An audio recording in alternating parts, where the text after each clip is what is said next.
बहुत समय पहले की बात है। गंगा नदी के किनारे एक पीपल का पेड़ था। पहाड़ों से उतरती गंगा अपने पूरे वेग से बह रही थी। अचानक पेड़ से दो पत्ते नदी में आकर गिर गए। एक पत्ता तिरछा गिरा और एक पत्ता सीधा।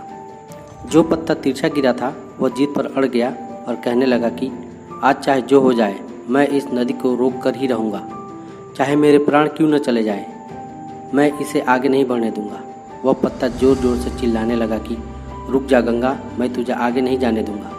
पर नदी तो बहती ही जा रही थी। नदी को तो पता ही नहीं था कि कोई पत्ता उसे रोकने का प्रयास कर रहा है। इधर पत्ते की जान पर बनाई थी, वह लगातार संघर्ष कर रहा था। वह पत्ता नहीं जानता था कि बिना लड़े भी वहीं जाना था जहाँ थक और हार कर पहुँचेगा।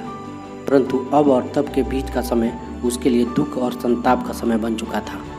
वहीं दूसरा पत्ता जो सीधे गिरा था, नदी के प्रवाह के साथ बड़े मज़े से बहता जा रहा था और कह रहा था कि चल गंगा, आज मैं तुझे तेरी मंजिल तक पहुंचा दूंगा, चाहे जो हो जाए मैं तेरे राह में कोई भी अवरोध नहीं आने दूंगा। नदी को इस पत्ते के बारे में भी कुछ नहीं पता था। वह तो अपनी धुन में सागर की ओर बहती जा रही थी।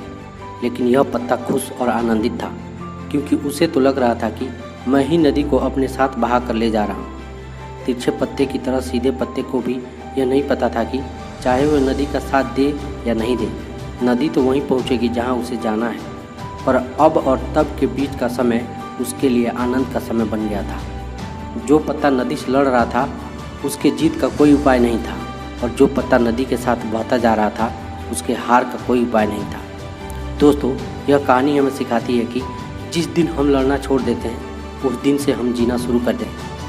अब लड़ना छोड़ देने का अर्थ यह नहीं है कि आप सपने ना देखें या उसके लिए मेहनत करना बंद कर दें, बल्कि लड़ना छोड़ देने का अर्थ यह है कि आप उन चीज़ों को बदलने की कोशिश ना करें जो आपके हाथ में नहीं है। यही खुश रहने का मूल मंत्र है।